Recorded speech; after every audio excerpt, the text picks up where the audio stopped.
Bapak Ibu sekalian, khususnya hari ini saya mohon kepada Bapak Ibu sekalian, perbanyak amal soleh kita. Jangan hanya dengan ta'lim saja. Pulang ke rumah, tingkatkan amal yang lainnya, jamaahnya, salatnya, tilawah Qur'annya. Kenapa? Karena nanti kita akan buka kajian kita ini dengan menyampaikan hadis Nabi Muhammad SAW tercantum di Sahih Al-Bukhari nomor hadis 518. Dan isi hadis ini hanya akan datang setahun sekali. Antum, saya, kita semua belum tentu bisa hidup sampai tahun depan. Kalau sudah sadar tidak mungkin hidup sampai tahun depan, belum tentu masanya, maka yang ada di hadapan kita jangan disia-siakan. Apa bunyi hadisnya? An Ibnu Abbas radhiyallahu anhuma. Hadis ini diriwayatkan oleh Ibnu Abbas, Abdullah bin Abbas. Semoga Allah memberikan ridha kepadanya dan kepada ayahnya Abbas. Qala, beliau menyampaikan, qala Rasulullah sallallahu alaihi wasallam, Rasulullah sallallahu alaihi wasallam bersabda, "Ma min ayyamin al-'amalu as-salihu ahabbu ila Allah fiha min hadhihi al-ayyam al-'ashr."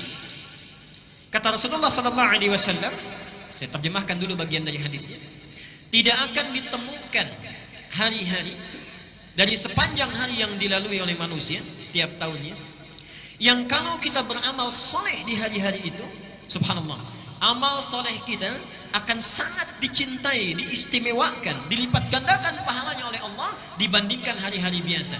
Itulah 10 hari pertama di bulan Dzulhijjah. 10 hari pertama di bulan Dzulhijjah. Kalau kita bertanya berapa gambaran pahalanya, perhatikan, sahabat memberikan ilustrasi. Qalu, para sahabat bertanya, "Ya Rasulullah, wahai Rasulullah, walal jihadu fi sabilillah, apakah jihad fi sabilillah tidak mampu menandingi pahalanya kalau kita beramal di 10 hari pertama Dzulhijjah ini dengan keutamaannya?"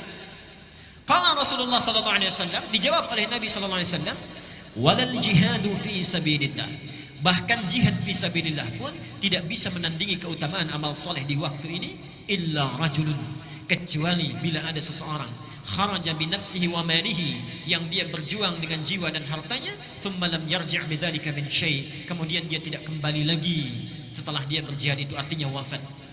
Jadi kalau antum melakukan amalan kebaikan saat ini, kemudian kita perbanyak amal soleh kita, itu nilainya lebih tinggi dibandingkan fi sabilillah, kecuali kalau ada orang yang beramal satu amalan ini dia masih unggul, yaitu yang berjihad dengan harta dan jiwanya sampai dia wafat. Maaf ya, saya berikan gambaran dulu sebentar.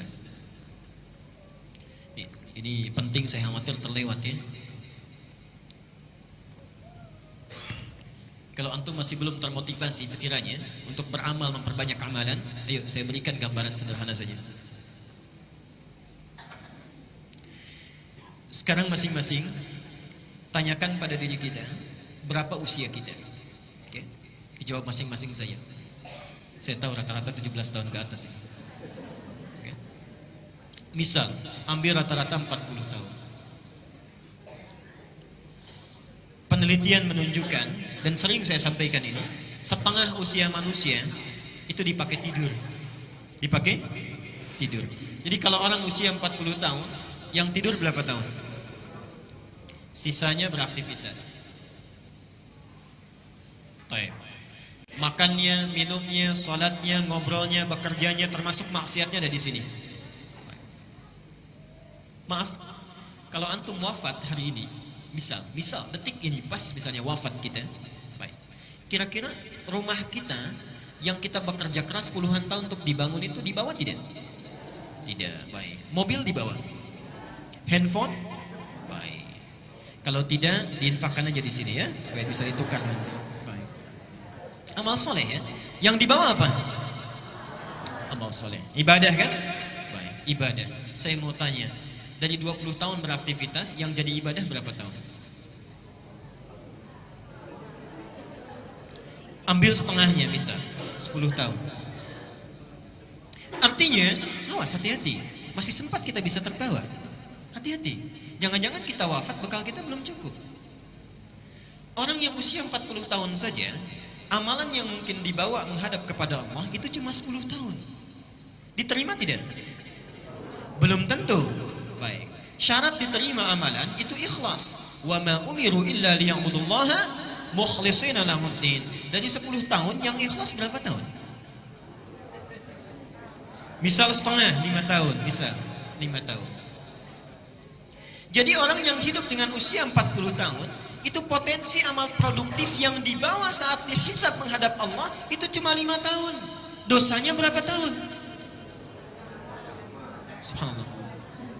Gak usah banyak-banyak ya, gak usah banyak-banyak. Misal dosanya 10 tahun, yang dibawa cuma 5 tahun, dan kita sudah paham bahwa amal yang ini tidak akan cukup menutup dosa-dosa kita. Dan kita yakin bahwa orang yang kurang amal baiknya, lebih banyak amal jeleknya, itu pasti muaranya jelek. Kita yakin kita akan wafat, kita yakin ada neraka, yakin masih ada surga. Kata Ali bin Abi Thalib, manusia itu aneh katanya. Dia yakin dia akan wafat, tapi tidak pernah serius menyiapkan bekal untuk wafatnya. Dia yakin adanya surga, tapi dia selalu melakukan amalan yang menjauhkan dia dari surga. Dan yang lebih hebat, dia yakin dengan adanya siksa neraka, tapi selalu melakukan amalan yang menjerumuskan dia ke neraka. Dan yang lebih luar biasa menurut saya, orang yang sudah sadar amalnya kurang masih bisa senyum, masih bisa tertawa, masih sempat-sempatnya bercanda membicarakan keburukan orang lain. Antum ada di mana? Kalau kita memang menyadari bahwa usia kita yang dulu itu pernah disia-siakan, setidaknya yang di hadapan kita sisa waktunya jangan dibuang lagi. Kita cuma punya bekal ini misalnya, kita sadar kita akan wafat. Demi Allah saya katakan, sekarang hari Ahad 2 hari lalu, itu saya baru menunaikan sholat jenazah di Masjid Agung di Pandeglang. Saya uraikan di beberapa tempat sampai tadi pagi di Baitur Rahim. Pak, itu yang wafat bukan ulama, bukan ustadz, bukan kiai. Seperti antum pekerja biasa, pengusaha, pebisnis, punya jabatan juga. Subhanallah, saya sampai terkagum-kagum. Karena beliau itu walaupun bukan ustadz, bukan ulama, bukan kiai, yang menyolatkan Pak di Masjid Agung sampai luber keluar. Masjid Agung cukup luas tempatnya, sampai luber keluar, tempatnya luar biasa. Subhanallah, saya bertanya pada hati saya, kalau saya diwafatkan sekarang, siapa yang akan menyolatkan saya? Siapa yang mengantarkan saya? Jadi antum tidak harus menjadi ustaz, tidak harus menjadi kiai, tidak harus menjadi ulama. Cukup jadilah diri kita sendiri, mendekat kepada Allah dengan amalan kita. Allah akan muliakan kita saat kita pulang menghadap kepadanya. Abu Bakar bukan seorang kiai, seorang pengusaha. Utsman seorang pebisnis, Ali bin Abi Thalib seorang pengajar, Umar seorang diplomat dan birokrat yang sangat ulung, tapi dengan amalannya dimuliakan oleh Allah Subhanahu wa taala sampai dikenal sampai gini. Jadi kalau antum merasa amalannya kurang, jangan sia-siakan yang sekarang ada di hadapan mata. Kata Nabi, siapa yang beramal di 10 hari pertama Dzulhijjah dilipat gandakan bahkan minimal sama dengan jihad fi sabilillah. Jadi maksudnya kalau antum beramal sekarang bisa, mohon maaf, tilawah Quran saja. Sebelum Dzulhijjah kita baca Quran, berapa satu huruf kebaikannya, pahalanya? 10. Hadis At-Tirmidzi nomor hadis 2910. Siapa yang baca satu huruf saja Quran, dia dapat 10 kebaikan.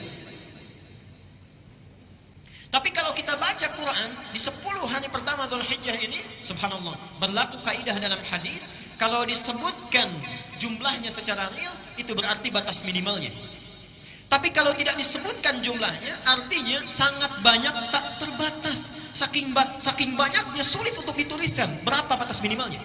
Saking banyaknya. Karena itu saya mohon, maaf, yang sebelum hari ini jarang baca Quran, boleh sekarang coba baca. Sebelum ini cuma 1 halaman, tingkatkan 1 lembar. Sebelum ini infak misalnya, ada infak 10.000, sekarang tingkatkan 15.000 misal. Sebelum ini jamaahnya yang para ayah, cuma 2 waktu saja, sekarang 5 waktu. Dan seterusnya. Dan di antara amalan terbaik yang pahalanya berlipat luar biasa adalah mencoba meneladani sunnah Rasulullah SAW. Dan itulah sebabnya kita berkumpul untuk belajar pada kesempatan kali ini. Bapak Ibu sekalian, karena itu mari kita manfaatkan, menghidupkan sunnah Nabi setidaknya di 10 pertama Dzulhijjah ini, sehingga mudah-mudahan dengan itu semua pahala yang didapatkan oleh kita dengan izin Allah menjadi semakin berlipat. Dan nyatalah janji Nabi SAW, man ahabba sunnati faqad ahabbani wa man ahabbani kana ma'i fil jannah. Siapa yang mencintai sunnahku, maka dia telah mencintaiku, dan siapa yang mencintaiku, sungguh dia akan bersamaku di surga nanti. Mudah-mudahan dengan amal soleh kita hari ini, kita akan dipertemukan dan tinggal bersama Rasulullah SAW di yaumil akhir kelak. Tidak cukup dengan amin nanti itu ya, dilihat dulu, kemudian dipelajari dan diamalkan.